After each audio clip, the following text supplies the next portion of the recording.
Hey mga master. So yan, lipat na naman tayo ng spot. Papunta naman tayo sa Barangay Magsaysay. Doon naman tayo mag-fishing. So yun, tatakbo tayo ng mga 1 hour. So update natin kayo guys sa aking adventure ngayong araw na to. Yun lang, update lang guys, bye bye. Yun guys, dito na tayo sa Barangay Colasyan. Dito tayo dito tayo magdaan. So yun, ito yung mga fisherman dito. Dito sila Oy, sayang hindi umabot yung isda nyo. Na-deliver na guys? Naka-deliver na. Oh, so ito si ate, mag-asawa sila yung magagaling na mangingisda dito sa Barangay Colasyan. Ayan, naglalambat at ito rin kanilang mga pananim na seaweeds. So yun, shout out kay kuya at saka kay ate, yun. Sige, kaway-kaway dyan sa mga nakakilala sa kanila. Giancarlo, ikaw busing, pangalan mo? Jerry.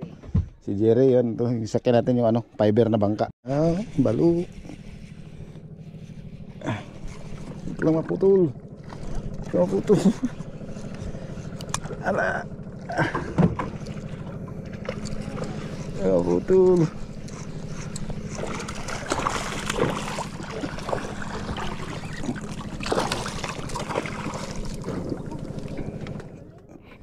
Kaya kayo mo. Oops, galing ah. Uy. Ayun na. Paluin mo. Hindi, kama kita.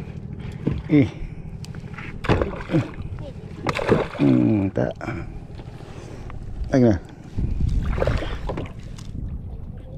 Yan. Salo. Yun.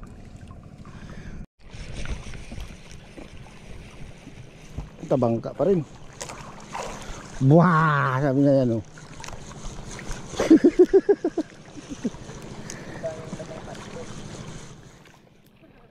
Ang lalaki.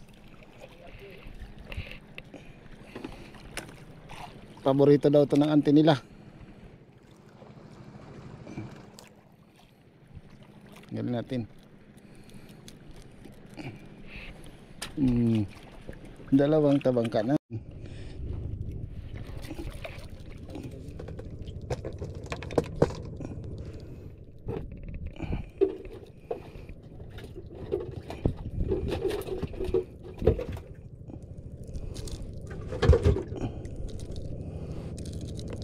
Nakakabili nga yan kami. Mungkin ko na yan, tag-isang balde. Kayo? Sean. Ayan, pwede na to.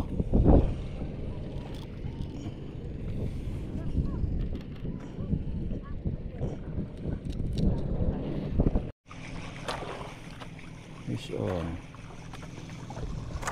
Uy. Malaki na to. Pwede na tong ikip guys.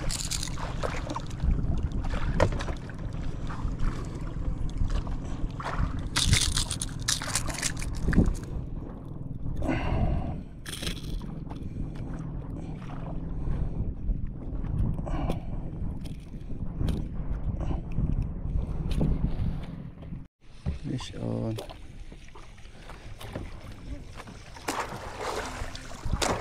Grabe kaliit. Bitawan natin.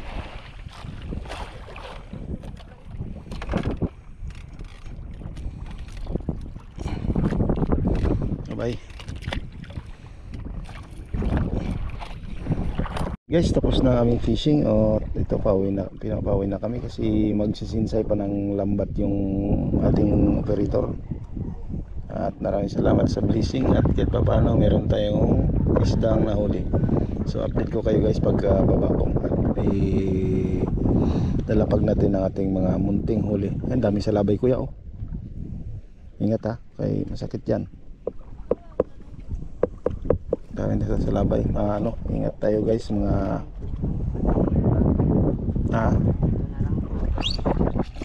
So ito lang.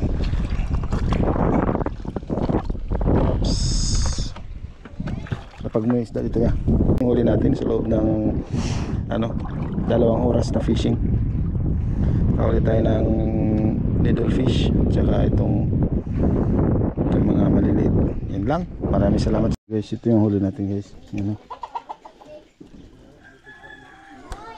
Yan na tayo. Pauwi na tayo guys kasi inabot na tayo ng gutom. Yung isda natin nakatali lang sa liig. Yo.